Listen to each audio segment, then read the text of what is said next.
I've wanted a mini truck for quite some time, and check out what I got right here on the trailer. Let me get it off and show you what I got.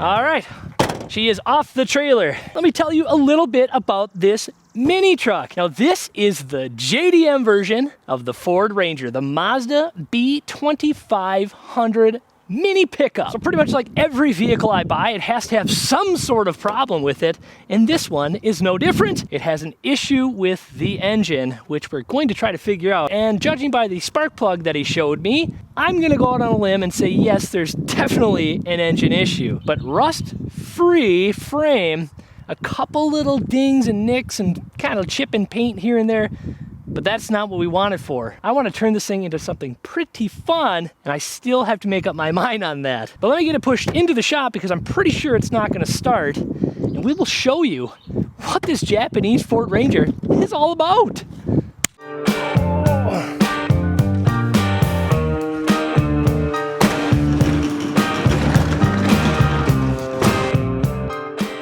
We are in the shop, ladies and gentlemen, and we can finally go over the 2000 Mazda B2500 $600 pickup truck. Now, the description on the ad for this thing said a rust-free frame, and honestly, that was the pretty much sold point for me. I was going to buy it either way with a rust-free frame. I didn't care about the engine. However, I still want to see what actually happened to the engine because he said number 2 or number 3, I can't remember exactly.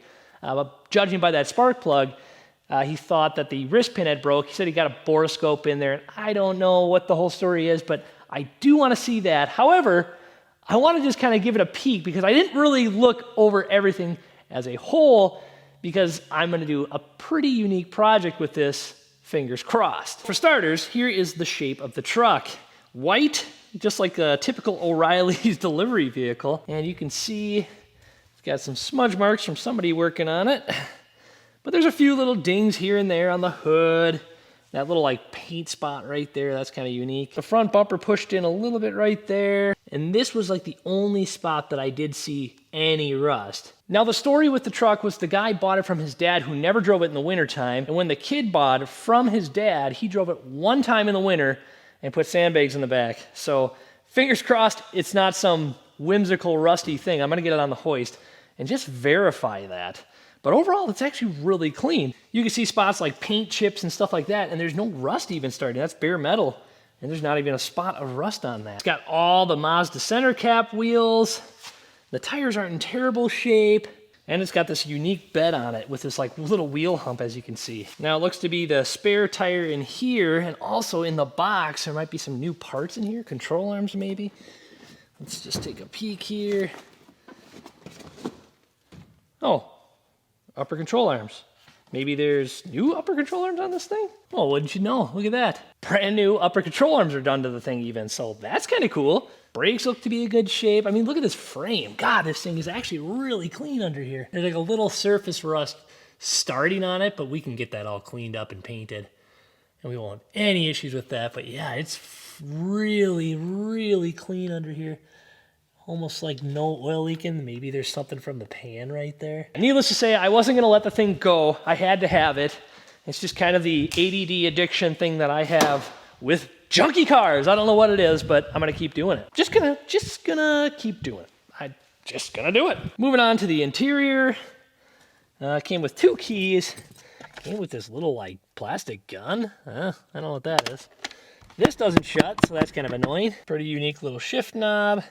These nasty smelling little tree things. It actually, if I had the opportunity to send a smell, I would definitely send a smell to everybody watching this video because it smells like a really cheap cologne. It's not good. It's not good. So the number of miles on the clock, 214,713. It's got some miles. It's got an aftermarket radio. And again, in the cup holder, looks to be 2 spark plugs. I only saw the one before. But one smashed to piece, and the other one is just beat to pieces. So I'm not exactly sure what actually went down here. But it's probably not good. Now, I've been looking for a clean mini truck like this for a while now, and actually I wanted one with crank windows, and this one's got it, so that's even better. I love that feature. I didn't want anything automatic. I want just a plain Jane basic truck, but I'm actually happy that this one has AC. Now, I don't have a strong knowledge base on every little nook and cranny with these trucks, but this one did have the 2.5 liter engine. I don't know the stats, but I'm gonna put them in the video just for you guys. But overall, we are looking mighty fine in this engine bay. JDM. Everything is all original. It hasn't been touched by anybody, which is very rare, especially if a kid has owned these things. They're just all chopped to pieces. But it's clean. I mean, there's very little scuffing or rust or anything like that. There's a little bit maybe right there. But even down in the radiator and stuff like that, it all looks super clean. I could kind of see that with the frame. There's a little bit of surface rust, but overall good. Looks to be a newer alternator was on there. The AC compressor's on it. You know, I'm gonna try one thing because I still haven't even done it yet, and I don't know why. Let's try to start this thing. I haven't even tried to make it run or anything like that, but presumably, if it's just one shot cylinder, it would fire off the other 3, you would think? I don't know. Let's try that and see what happens. All right, well, here we go. See if she does anything. Should crank, hopefully.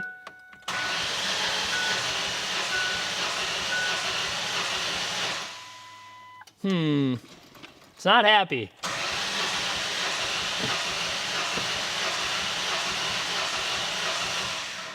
Okay, she's not gonna run. I guess the good thing is the starter still cranks, so if I wanted to go back and do an engine like this, it would probably, all the stuff would be just fine. However, I don't think I'm gonna do that. I've been seeing a lot of people do like EcoBoost swaps and 5.0 swaps and all these other swaps that you can do to these things.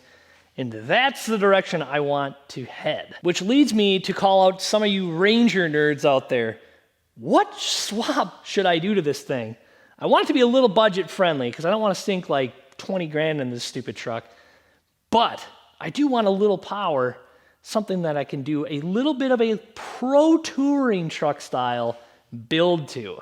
If anybody's familiar with those pro touring trucks, they're freaking sweet looking. Now let's do the huge on it and just take a peek at the underside and see what it really looks like up close now that I got it up in the air. So starting from the back, you can see the spare tire holder.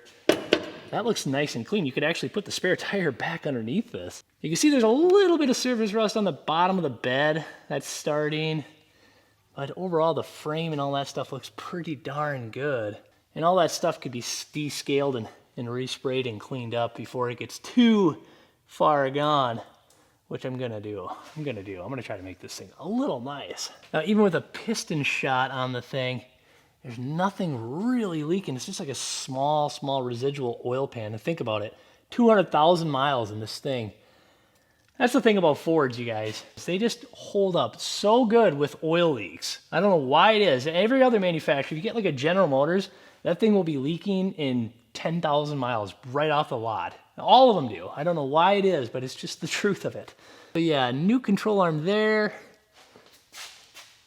And new control arm on the right side too. Shocks have seen better days, and that's fine. This one's a little shot too. These are just looking old in the back as well. Drum brake on the rear.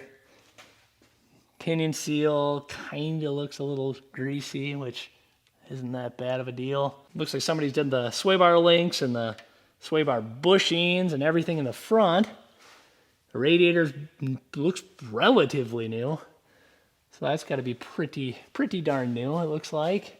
Yeah, that alternator's like probably new within recently. So quite a few parts have been thrown into this thing. Kind of a shame that the engine had to go the way it did. All right, since I am actually curious, I'm gonna pull this off and just see if I can even get in there. Looks like he left some of this stuff loose because he was already working on it. Get the snorkel off here and see if we can see any damage actually in the cylinder from now. Let me try to crank it, see if I can get the piston to come up. Yeah, shucks, I don't have a borescope, but here's what I'm looking at. You can't even see it in the camera. Even if I zoom in. Yeah. Well, I don't have a borescope anymore, so I can actually show you what it looks like in there. But there you have it. I am going to be building something out of this truck. And I don't know exactly what yet, but I couldn't say no. So if you guys have ideas like EcoBoost swap or any like V8 swap, something that's reasonable, that's not gonna like just destroy the whole purpose of trying to enjoy this thing, maybe like a kind of a track style truck, if that makes any sense, let me know in the comments. Again, I appreciate everyone that's liked, subscribed, and watched my videos. It really helps the YouTube algorithm trying to give me a little bit of cha-ching so I can do these silly projects like this. So thank you for watching, and stay tuned to see what I do with this thing next. Yeah.